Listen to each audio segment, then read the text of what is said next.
Chapter 3 is diabolical. Deep Sleep makes chapters 1 and 2 look like it came out of the backyardigans. There were parts in the game that were making me nervous to keep going.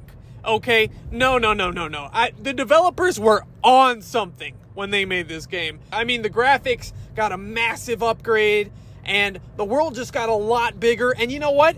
I don't even have to say anything. Just watch this intro.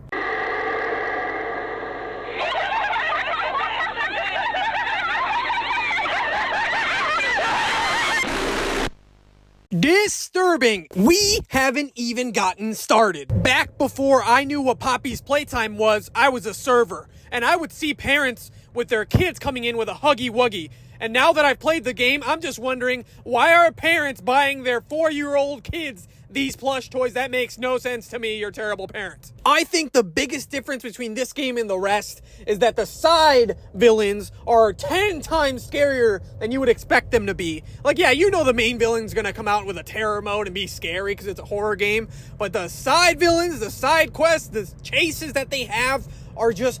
they're a game within themselves. Let's dive into this, and let's start from the beginning. As you're waking up from the train crash, you're getting thrown down a trash tube into a compactor. And honestly, I can relate to this because my mom's the same way. You managed to get a glance at Catnap, but now you gotta get out of here because you're gonna die. Embarrassingly, I did. You climb up the slide and finally get out of there. After going through enough hallways that would make Scooby-Doo confused, you end up in a room with red mist and cylinders popping out of the ground. You've seen enough parkour videos on YouTube so you get through it easily. You make a run for the vents and end up in the creepiest room I've ever seen. I'm just kidding, I've seen worse on Kitchen Nightmares. You don't have all day, so we're gonna fast forward a little bit. Back to the game, a guy calls us on a phone. Hey, can you hear me? This is your new friend Ollie, who sends you a battery to get out of the room. Now, I've heard theories that people are thinking Ollie is the prototype. Let me know what you guys think down below. After finishing a circuit, you charge up the next station, and you're transported to an orphanage that's underground. Now, if you've watched Stranger Things, you know there's nothing good about a secret orphanage. There is 5 areas to this orphanage. There's the offices, there's the school, a playhouse, a safe home, and of course, a toy store. Now, Ollie wants you to grab a key downstairs to go to the gas production room. You need to grab batteries to power up the gas system and transfer it over.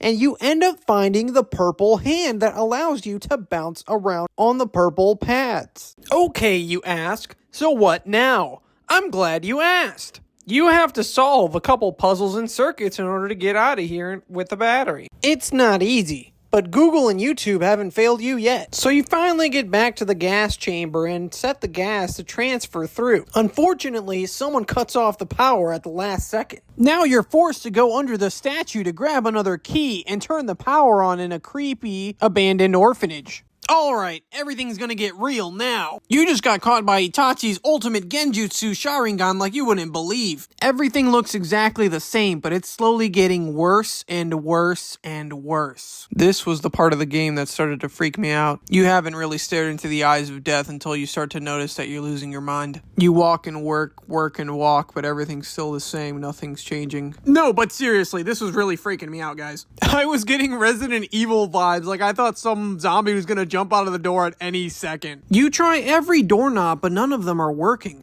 As you near the end of each hallway, you start to hear a radio play a story about different children and how they were tortured in the orphanage, or stories of how they went missing.